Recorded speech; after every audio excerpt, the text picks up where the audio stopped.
ओम शांति। ओम शांति। आज बाबा ने कहा, मीठे बच्चे, इस समय तुम सबकी वानप्रस्थ अवस्था है। तुम्हें वाणी से परे अब वापस घर चलना है। हमारी वानप्रस्थ अवस्था है, वाणी से परे वापस अब घर चलना है। इसलिए बाबा को याद करो। इसलिए बाबा को याद करो। कोई कहे कि आप कभी कभी कहते हैं आपकी उम्र तो अभी खेलने खाने की है, भगवान को याद करने की थोड़ी है। तो भगवान को याद करने की क्या उम्र होती है? वो तो जब से होश संभाला तभी से याद करना होता है।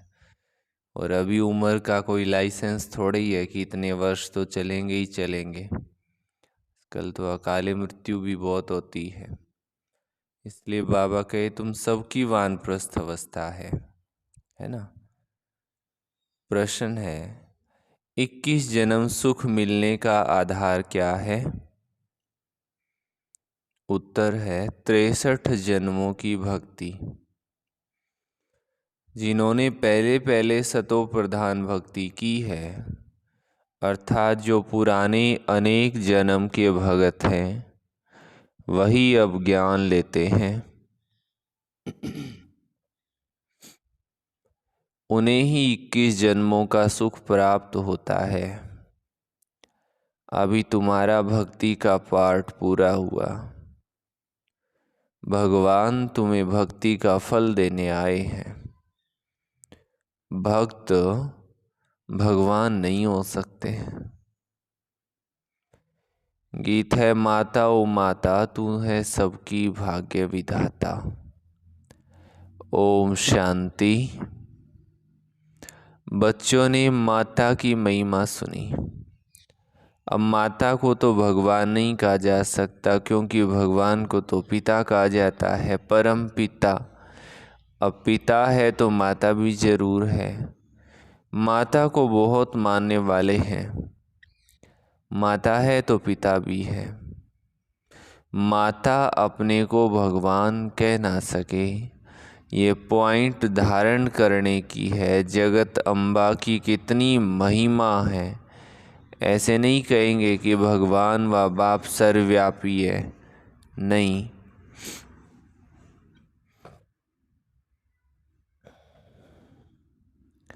जब माता पिता कहा जाता है तो बच्चे भी हैं। अगर सर्वव्यापी है फिर तो सब भगवान है, फिर तो भगवती भी हो नहीं सकती। सर्वव्यापी के ज्ञान में भगवती तो रही नहीं। सभी भगवान है तो आत्मा ही पिता हो गई, माता तो रही नहीं। ये बड़ी अच्छी समझाने की बात है। तुम जानते हो कोई भी आत्मा अपने को भगवान कह नहीं सकती। भक्त कहे हम भगवान हैं तो फिर माता सिद्ध हो नहीं सकती। और फिर भगत तो पुनर्जन्म लेते हैं, भगवान तो पुनर्जन्म ले नहीं सकता। ऐसे तो नहीं भगवान को अपना शरीर है। तो इस सर्वव्यापी की बात पर अच्छी रीति समझाना है। बाबा के एक एक पॉइंट पर अच्छी रीति, सर्वव्यापी की जो पॉइंट है इसको तो क्लियर करना चाहिए। भक्तों के लिए भगवान चाहिए ना। अनेक भक्त हैं, भाई बहनें सभी भक्त हैं। आत्मा कहती है इस समय मैं भक्ति कल्ट में हूँ। फिर आत्मा कहेगी अब मुझे बाबा मिला है तो मैं ज्ञान में हूँ। आत्मा ही ज्ञान सुनती है। भक्त तो पुनर्जन्म लेते हैं, भगवान तो पुनर्जन्म ले नहीं सकते। ये इनका शरीर नहीं है। ये तो सभी जानते हैं, 5 तत्वों का शरीर लेकर, सूक्ष्म शरीर लेकर भगवान को जन्म नहीं लेना है। वो तो परकाया प्रवेश करते हैं। ये ब्रह्मा विष्णु शंकर भी सूक्ष्म वतनवासी है। तो हर एक बात अच्छी रीति बुद्धि में बिठानी है। आत्मा कहती है मैं एक पुराना शरीर छोड़ दूसरे में प्रवेश करती हूँ। पुराना शरीर छोटा है व बड़ा है, एक छोड़ दूसरा लेती हूँ। यहाँ तो अचानक भी छोटे व बड़े का शरीर छूट जाता है, परंतु वहाँ तो पूरी आयु होने पर समझते हैं अब पुराना शरीर छोड़ नया लेना है। सतयुग में ऐसा समझेंगे। तो ये ज्ञान आत्मा में है ना। आत्मा पुनर्जन्म लेती है, परमात्मा के लिए तो नहीं कहेंगे। ब्रह्मा विष्णु शंकर को भी परमात्मा नहीं कहेंगे, वो भी सूक्ष्म वतनवासी है। बाबा तो मूल वतनवासी है। कौन सा बाबा मूल वतनवासी है बताओ? शिव बाबा मूल वतनवासी है। और ब्रह्मा बाबा वो सूक्ष्म वतनवासी है। और कोई नहीं समझते कि परमात्मा मूल वतन निर्वाण धाम में रहने वाले हैं। निर्वाण धाम अर्थात वो वाणी से परे धाम है, इसलिए वानप्रस्थ नाम पड़ा है। वाणी से परे अवस्था में जाने के लिए 60 वर्ष के बाद क्या करते हैं बताओ? वानप्रस्थ ले लेते हैं। 60 वर्ष की उम्र के बाद जब बूढ़े होते हैं तब वानप्रस्थ ले लेते हैं। यहाँ तो तुम छोटे बड़े सब समझते हो कि हम सब वानप्रस्थी हैं। आत्मा कहती है मुझे वाणी से परे स्थान में जाना है। आत्मा को पुरुष कहा जाता है। जब शरीर में आती है तब आत्मा कहती है इस समय मुझे पुरुष अथवा स्त्री का शरीर मिला है, तो आत्मा को अब वानप्रस्थ में जाने का पुरुषार्थ करना है। आत्मा को पुरुष कहा जाता है। माताएं कभी वानप्रस्थ नहीं लेती हैं, परंतु यहाँ बाबा समझाते हैं आत्मा तो पुरुष है, तुम सभी आत्माओं की वानप्रस्थ अवस्था है। अब सबको वापस जाना है। अब हम सबको वापस जाना है। मैं तुम सबको वापस ले जाने के लिए आया हूँ, इसलिए अब मुझे याद करो तो मेरे धाम में आ जाएंगे। ये कोई मनुष्य कह नहीं सकते। सर्वशक्तिवान परम पिता बाबा ही कहते। सन्यासी उदासी ऐसे बच्चे बच्चे कह कर के बात कर नहीं सकेंगे। बाबा का ज्ञान किसमें है ही नहीं। पूछो भगवान कहाँ है तो कहेंगे सर्वव्यापी है। ये ज्ञान है सबके पास। माना भगवान का ज्ञान कोई में है ही नहीं, इसलिए भक्ति करते हैं भगवान से मिलने के लिए, परंतु कैसे और कब मिलेंगे ये किसको पता नहीं है। बाबा कहते हैं कोटों में कोई मुझे पहचानते हैं, मनुष्य तो सरसों मिसल अथाह है। इनमें कोई जो सिकीलदे हैं वही आकर मुझे पहचानेंगे और बाबा से अपना वर्षा लेंगे। तुम समझा सकते हो कि इस समय सभी भक्त हैं, चाहते हैं कि हम भगवान से भक्ति का फल लेवें। अगर तुम सब भगवान हो फिर भक्त तो कोई है ही नहीं ना। अगर तुम भगवान हो तो बाकी तुमको क्या चाहिए? भक्तों को फिर मिलना है भगवान से। अपने को भगवान कहना ये तो एक निरादर हो गया ना। इससे बड़ा निरादर कोई होता ही नहीं है। अल्लाह से तो हम बहिश्त का वर्षा लेना चाहते हैं। तुम कहते हो हम अल्लाह हैं। अब तुम ही राय करो, निर्णय करो। तुमको कोई कहे हम अल्लाह है, ये कैसे हो सकता है? अल्लाह तो सबसे बड़ा है। ये बहुत समझने की बातें हैं। कभी भी कोई अपने को अल्लाह व भगवान कह नहीं सकता। बाबा सबका एक होगा। ऐसे बहुत कहते हैं परमात्मा सर्वव्यापी है। अरे तुम भगवान हो हम तो नहीं मानते हैं, हम तो भक्त हैं, आशिक है उस माशूक के। एक परमात्मा को ही पतित पावन कहा जाता है। हाँ, परमात्मा तो एकदम पवित्र है। तो सर्वव्यापी की बात तो हो ही नहीं सकती ना। तो बाबा कहते हैं तुम समझा सकते हो कि तुम्हारे बड़े कोई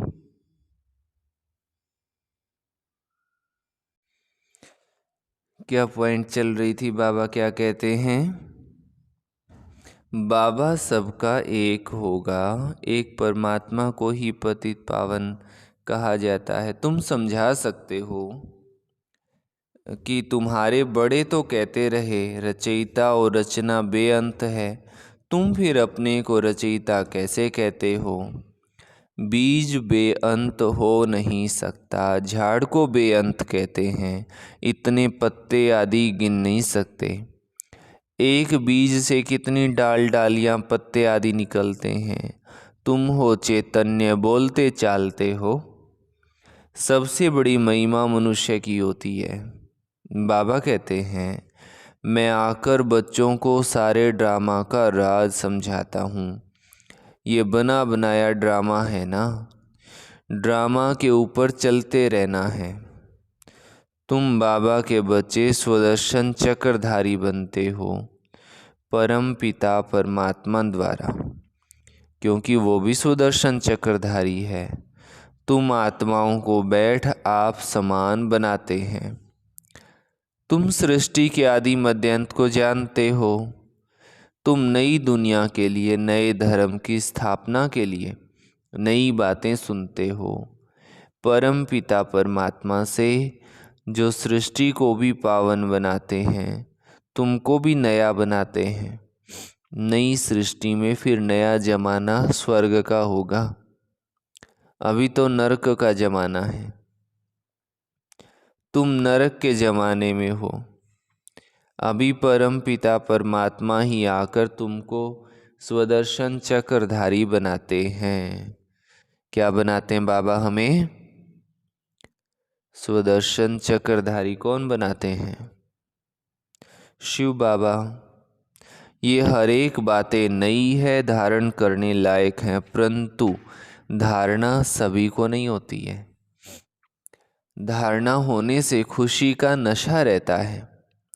गृहस्थ व्यवहार में रहते इसी नशे में रहना है।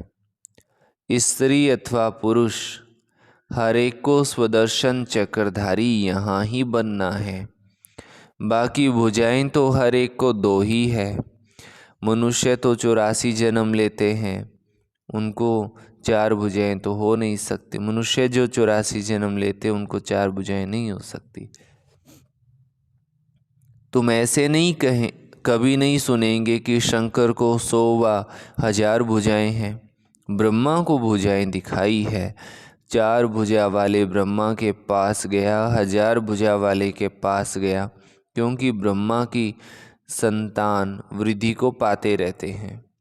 तो कितनी भुजाएं हो जाएंगी? प्रजापिता है ना। सृष्टि रची है तो बरोबर बाहें हैं। बाकी मनुष्य कोई 4-6 भुजा वाले होते नहीं हैं। सूक्ष्म वतन में तो कुछ है ही नहीं। ये सब बाबा बैठ समझाते हैं। कहते हैं दादा ने भी बहुत शास्त्र पढ़े, गुरु किए हैं, वो है सब भक्ति मार्ग। तुम्हारा भक्ति का पाठ पूरा हुआ, तुम चक्रवर्ती हो, पूरा चक्कर लगाने वाले। शुरू से लेकर तुमने सबसे जास्ती भक्ति की है। भक्त तो इस समय बहुत है। तुम तो थोड़े बच्चे हो। बाबा कहते हैं मैं तुमको साक्षात्कार कराता हूँ। कई भक्त याद करते उनको भी साक्षात्कार कराता हूँ। तुमने ही सतो प्रधान भक्ति की है तो जरूर तुमने ही जास्ती जन्म लिए हैं। 63 जन्म तुमने भक्ति की है, उसके बदले में 21 जन्म तुमको सुख मिलता है। कितनी समझने की बातें हैं। इसलिए नए जो आते हैं उनसे फार्म भराया जाता है। फार्म बड़ा अच्छा है। तुम्हारा गुरु कौन? गुरु किया तो जरूर भक्त ठहराना। तुम ही भगवान हो तो गुरु क्यों किया? अब भगवान भगवान को गुरु कैसे बनाएगा? भक्त भगवान से मिलने के लिए गुरु करेंगे ना। तुम भगवान खुद ही हो, बाकी गुरु से क्या बनेंगे? बड़ा युक्ति से, रमजबाजी से समझाना है। रोज नई नई बातें समझाते हैं। मल्ल युद्ध में, कुश्ती में बड़ा युक्ति से लड़ते हैं। कहाँ से फलाने को अंगूरी लगाऊं, तीर मारूं। मनुष्यों ने आदिदेव ब्रह्मा को महावीर कह करके मुझा दिया है। कोई महावीर को हनुमान कहते हैं, क्योंकि हनुमान ने महावीरता दिखाई है। कहाँ वो महावीर? फिर उनका नाम पवन पुत्र रखा है। आदिदेव तो ब्रह्मा है और मनुष्य है। जगदम्बा भी मनुष्य है। इतनी भुजाएं आदि कहाँ हैं? माता को इतनी भुजाएं हो तो हमको भी होनी चाहिए। कमाल की बातें। ऐसे नहीं सभी धारण कर ज्ञान के उस नशे में रहते, नंबरवार हैं। उन सत्संगों में कोई ऐसी बातें नहीं रहती है। ये तो स्कूल है। नंबरवार बच्चे हैं। कोई को माया का तूफान आया और ये गिरा, इसलिए ब्राह्मणों की माला नहीं बन सकती है। फाइनल जब बनेंगे तो उसको रुद्रमाला कहेंगे। तुम रुद्र शिव बाबा की संतान हो। रुद्र यज्ञ रचते हैं तो रुद्र का चित्र बड़ा बनाते हैं। बाकी छोटे छोटे शालिग्राम बनाकर पूजा करते हैं। बाबा बैठ गहरी बातें सुनाते हैं। जो सेवाधारी बच्चे होंगे उनको अच्छी रीति धारणा होगी और समझा सकेंगे। ये तो बड़ा सहज है। हम आत्मा हैं, कहते हैं भाईचारा हो, भाईचारा है। आत्माएं सब भाई भाई हैं। भाई भाई कह करके फिर आपस में लड़ते रहते हैं। जब कहते हो ब्रदरहुड है, भाईचारा, फिर फादरहुड कैसे हो सकता है? सब ईश्वर कैसे हो सकते हैं? सब भगवान भाई भाई कैसे हो सकते हैं? वो तो सब आत्माओं का बेहद का बाबा है। कितनी सहज बातें हैं। बाबा आज इसी बात पर, सर्वव्यापी की बात पर मुख्य जोर देते हैं। तुम जानते हो ब्रह्मा द्वारा नई दुनिया की स्थापना होती है, फिर आहिस्ते आहिस्ते बढ़ती है। 1 से 2, 2 से 4 होते हैं। सर्वव्यापी की बात पर हमें खास बात ये ध्यान देना है। कोई कहे कि हर जगह देखो परमात्मा की आज्ञा से काम चलते हैं। यूँ तो प्रधानमंत्री देश में बैठे कई होंगे, लेकिन हर देश में, हर गांव में, हर जगह उनका ऑर्डर तो काम करता है ना। अब ऑर्डर काम करता है तो यूँ थोड़े कहेंगे कि प्रधानमंत्री जी जो हैं वो हर जगह विद्यमान है, ऐसा तो नहीं कह सकते। ऐसे अगर परमात्मा के आदेश से सृष्टि चलती है तो परमात्मा तो कहीं ऊपर है ना, वहाँ से वो पूरी सृष्टि को अपने हिसाब से गाइड करते हैं। और गाइड भी मुख्य हर एक के जीवन में परमात्मा 4-5 बातों को ही हैंडल करते हैं, बाकी सब तो जीव के अपने ऊपर होता है। तो वो भी सर्वव्यापी की बात नहीं है। तीसरा, कोई कुछ गलती करता है, किसी का कुछ बुरा या अच्छा होता है, कोई किसी को धोखा करता है, छल कपट प्रपंच करता है, तो क्या कहते हैं? ऊपर वाला सब कुछ देख रहा है। तो मतलब क्या हुआ? परमात्मा ऊपर रहता है। अगर अंदर होता तो हम नज़दीक वाले का नाम लेते ना। माना समझो आप घर में हो और कोई बात हो जाए अचानक, तो आप पड़ोस वाले को आवाज़ लगाएंगे या जो आपके घर में आपके साथ में कोई है उसको आवाज़ लगाएंगे? ज़रूर ये तो जेन्युइन बात है, जो साथ में होगा उसी को ही आवाज़ लगाएंगे ना। तो अगर परमात्मा सबके अंदर है तो पास वाले को हम पहले बुलाएंगे, ऊपर वाले का ध्यान क्यों करेंगे? तो ज़रूर पास में है नहीं, तभी तो हम कहते हैं ऊपर वाला सबको देख रहा है। और जितने भी धर्म पिता हुए सब ने उंगली ऊपर की तरफ की, किसी ने फर्श की तरफ या ऐसे खिड़की दरवाजे की तरफ उंगली नहीं की कि इधर परमात्मा है या गॉड इज लाइट इधर है। सबने कहा सबका मालिक एक, ऊपर की तरफ इशारा करके। तो परमात्मा तो ऊपर है। एक बात और कहते हैं, परमात्मा अवतार लेते हैं, अवतरित होते हैं। अब अवतरित तो ऊपर से ही होते हैं ना। अगर कोई पहले से ही अपने घर में मौजूद हो, फिर यूँ कहें कि फलाना जना शहर से आएगा, तो क्या कहेंगे? वो तो घर में ही है, है ना। घर में है तो शहर से कैसे आएगा। अगर परमात्मा सबके अंदर है फिर तो अवतार लेने की बात ही नहीं रहती है। तो बाबा का ये क्लियर करके समझाना है, परमात्मा सर्वव्यापी नहीं है। एक तरफ यूँ कहते हैं परमात्मा हजारों सूर्यों से ज़्यादा तेजोमय है। अगर वो 1000 सूर्य से ज़्यादा तेजोमय है, सर्वशक्तिमान है, तो अगर वो हमारी शरीर के अंदर आकर के बैठे तो हमारा तो खोपड़ी फट जाएगा, उसको झेल नहीं सकता ना उतनी शक्ति को। इसलिए हमारे अंदर भगवान नहीं हो सकता। अगर हमारे अंदर भगवान होता तो हम क्यों मंदिर मस्जिद में ढूंढने जाते, है ना, उनका दर्शन करने जाते। तो इसलिए बाबा कही ये बात स्पष्ट करके समझानी है। तो जगत पिता वो है रचने वाला, तुमको रचा है प्रजापिता ब्रह्मा द्वारा, नई प्रजा की रचना रचते अर्थात पुरानी को नया बनाते हैं। मनुष्य फिर समझते हैं सागर में पीपल के पत्ते पर आया, अच्छा उसको फिर किसने रचा। ये बाबा बैठ समझाते हैं कि नई प्रजा कैसे रचते हैं। वहाँ स्वर्ग में गर्भ में जैसे कि क्षीर सागर में आराम से बैठे, उस समय कोई ज्ञान नहीं रहता है। शास्त्रों में तो कितनी बातें लिख दी है, प्रलय भी बड़ी और छोटी दिखाते हैं। वो कहते हैं प्रलय होती है, बाबा कहते हैं प्रलय कभी नहीं होती है। मैं आता हूँ ब्रह्मा द्वारा भारत को पतित से पावन बनाने, पतित दुनिया में मुझे आना पड़ता है। बाबा क्या कहते हैं, पतित दुनिया में मुझे आना पड़ता है। तुम जानते हो कलप कलप हम बच्चे बाबा द्वारा भारत को पतित से पावन बनाते हैं, एक एक को भूं भूं करते हैं, सब विकारी है, सब विकारी पतित हैं। बाबा है पतित पावन, उनके द्वारा हम भी खुदाई खिदमतगार बनते हैं, हम भी पावन बनते हैं और बनाते हैं।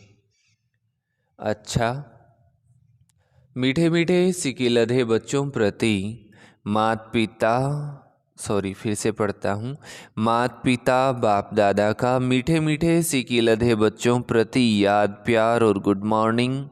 रूहानी बाप की रूहानी बच्चों को नमस्ते। हम रूहानी बच्चों की रूहानी मात पिता बाप दादा को याद प्यार, गुड मॉर्निंग और नमस्ते। फर्स्ट पॉइंट धारणा के लिए मुख्य सार का, इस बने बनाए ड्रामा पर चलते रहना है। एक होमवर्क जो अभी तक हमारा कम हुआ है वो है ड्रामा के ऊपर हमने विचार सागर मंथन जरूर करना है। ड्रामा को समझने की बात है, ज्ञान का सिमरण करके स्वदर्शन चक्रधारी बनना है, सदा खुशी में रहना है। दूसरी बात, भक्तों को भगवान का सत्य परिचय देना है, भटकने से छुड़ाना है। ब्रह्मा की मददगार भुजा बन खुदाई खिदमतगार बनना है। वरदान दिया बाबा ने, अपने शुभ भावना के संकल्प से हर आत्मा में उत्साह भरने वाले सच्चे सेवाधारी भव। आप बच्चों की शुभ भावना है कि हर आत्मा बाबा से प्राप्ति की अंजलि ले लेवे। इसी शुभ भावना का फल उन आत्माओं को अनुभव करने का शुभ भावना का फल उन आत्माओं को अनुभव करने का बल मिलता है। शुभ भावना के संकल्प में बहुत बड़ी शक्ति है जो चारों ओर के वातावरण को बदल देती है। तो सच्चे सेवाधारी वो हैं जो स्वयं भी उत्साह में रहते हैं और सेवा भी उत्साह से करते हैं, और अन्य आत्माओं में भी बाबा के परिचय का उत्साह भरते हैं। उत्साह ऐसी चीज़ है जो उसके आगे परिस्थिति कुछ भी नहीं है, वो वार करने के बजाय बलिहार हो जाते हैं। स्लोगन है, बाप दादा से अटूट प्यार हो तो ईश्वरीय मर्यादाओं पर चलना सहज अनुभव करेंगे। बाबा से बेशुमार हमारा प्यार हो तो ईश्वरीय मर्यादाओं पर चलना आसान लगेगा। अच्छा, ओम शांति। आज का सोमान है, मैं विश्व कल्याणकारी आत्मा हूँ। कौन सी आत्मा हूँ? मैं विश्व कल्याणकारी आत्मा हूँ। ओम शांति। ओम शांति। बाबा ने कहा कि भक्ति और ज्ञान दोनों का अंतर स्पष्ट करना है और सर्वव्यापी की बात भी सिद्ध कर समझानी है। बाबा कहते पतित पावन एक परमपिता परमात्मा है। परमात्मा की ही आकर भक्ति का फल देते हैं। अभी तुम बच्चों का भक्ति का पाठ पूरा होता है। बाप आए तुम्हें भक्ति का फल मुक्ति एवं जीवन मुक्ति देते हैं। बाबा कहते सब दर्शन चक्रधारी बनना है। और बाबा कहते तुम ब्राह्मणों की माला नहीं बन सकती क्योंकि अभी तुम पुरुषार्थी हो, संपूर्ण बने नहीं हो। बाबा कहते माया अंत तक तूफान लाएगी, परंतु बच्चे तुम्हें खबरदार रहना है, माया से हार नहीं खानी। बाबा कहते हर एक को ज्ञान दान देना है, भ्रमरी समान ज्ञान की भूं भूं करते रहना है और अनेकों को आप समान बनाने की सेवा करनी है। बाबा कहते तुम बच्चे सच्चे सच्चे खुदाई खिदमतगार बनते हो। बाबा कहते सदैव खुशी में रहना है कि समय भगवान आकर हमें पढ़ाते हैं। अच्छा, ओम शांति।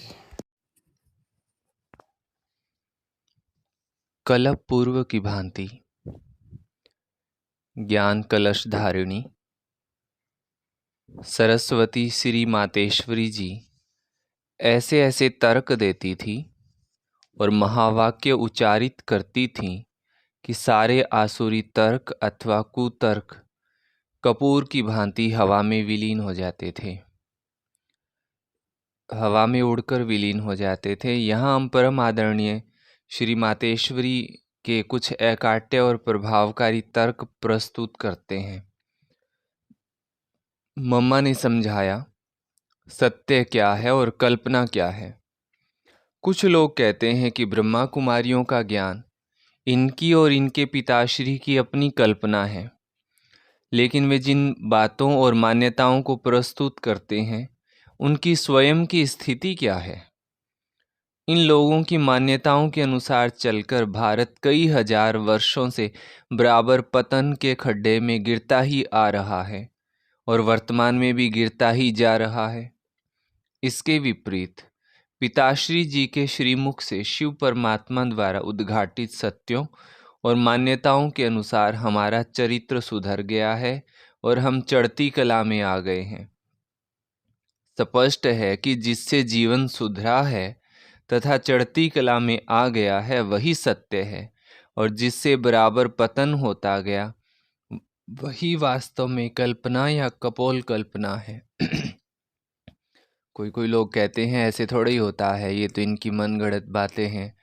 तो मम्मा कहते थे कि जो ज्ञान सुन करके हमारा जीवन ऊंचा उठ रहा है, हमारा चरित्र सुधर रहा है, हमारे मन में पावनता आ रही है, वो चीज़ कल्पना है या दुनिया में जो ज्ञान है जिससे मनुष्य गिरता ही जाता है, दुखी अशांत होता जाता है, जिसको पढ़ करके फिर भी हाथ जोड़ करके परमात्मा से कहते हैं परमात्मा हमें सद्ज्ञान देना, तो वो कल्पना है ना, ये कल्पना थोड़ी है। दूसरा, कुछ लोग कहते हैं मार्ग एक ही है, कुछ लोग कहते हैं मार्ग अनेक है, लेकिन मम्मा कहते हैं मार्ग एक ही है, अनेक नहीं है। अनेक प्रकार के मतवादी कहते हैं परमात्मा की प्राप्ति के अनेक मार्ग हैं। उनका तात्पर्य ये है कि किसी भी रास्ते से या विभिन्न रास्तों से चलकर भी परमात्मा के निकट पहुंचा जा सकता है अथवा उनको पाया जा सकता है। क्या एक प्रश्न के कई उत्तर हो सकते हैं? मम्मा ऐसे पूछते थे। कभी नहीं, परमात्मा तो एक है। वह इस संगम के समय पर प्रजापिता ब्रह्मा के साकार शरीर द्वारा हम मनुष्य आत्माओं को अव्यक्त तथा आत्मिक रूप से प्राप्त होता है तथा कलयुग को सतयुग में परिवर्तित कर देता है। दूसरी बात, ये सतयुग की स्थापना करने का समय है। कुछ लोगों का ये भी कहना है कि ब्रह्मा कुमारी संस्था सतयुग की स्थापना और स्वर्ण युग के शीघ्र आने की बात जो कहती है ये ठीक नहीं है। जो सतयुग के शीघ्र आने की बात कहती हैं वो ठीक नहीं है, क्योंकि कलयुग तो अभी बच्चा है। पर क्या वर्तमान समय से भी अधिक धर्मग्लानि का और कोई समय हो सकता है? जो हालात हम देख रहे हैं, राक्षस क्या होते हैं, राक्षसी प्रवृत्ति, खुद को ही आपस में मारते काटते रहते हैं। तो ऐसी आज समाज की हालत हो गई है। तो आज से 25-30 वर्ष पहले जब हमने आने वाले विनाश की बात कही थी, मतलब उस टाइम तो अ, ये मम्मा के रहते की बात सुना रहे हैं शायद, नहीं, अभी तो 1936-37 में बाबा ने जो विनाश की बात कही थी, तब लोग कहते थे कि हम लोगों को डराने के लिए ऐसा कहते हैं। भले ऐसा भारी विनाश किस प्रकार होगा, लेकिन एटम बम, हाइड्रोजन बम आदि के बन जाने के बाद अब विनाश की बात भी प्रकट हो गई है। पहले जब कहते थे विनाश होगा या सृष्टि का महापरिवर्तन होगा तो समझ में नहीं आता था, अब खुद ही कहते हैं। उनके मुखों से विनाश निकट होने की बात स्वीकार की जाने लगी। अब हम विनाश की बात नहीं कहते, अब लोग खुद कहते हैं कि इस प्रकार से तो ज़्यादा समय निकलने वाला नहीं है। अतएव हमारी सतयुग की स्थापना की बात भी लोग उसी प्रकार शीघ्र स्वीकार कर लेंगे, जिस प्रकार विनाश के बारे में हमारी बात अब लोगों को समझ में आने लगी है। तब हमारी ये बात भी लोग मान जाएंगे कि कलयुग बच्चा नहीं है, बल्कि उसका अंतिम समय है।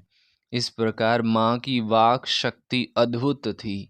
ईश्वरीय महावाक्यों को परिभाषित करते हुए उन्होंने जो मृदु वचन उच्चारे थे, वो सब प्रकार से अनुपम रहे हैं। अभी तो विनाश विनाश की बात लोग करते हैं, थोड़े समय के बाद समझ में आएगा कि हाँ, सतयुग स्थापन होने वाला है। अच्छा, ओम शांति।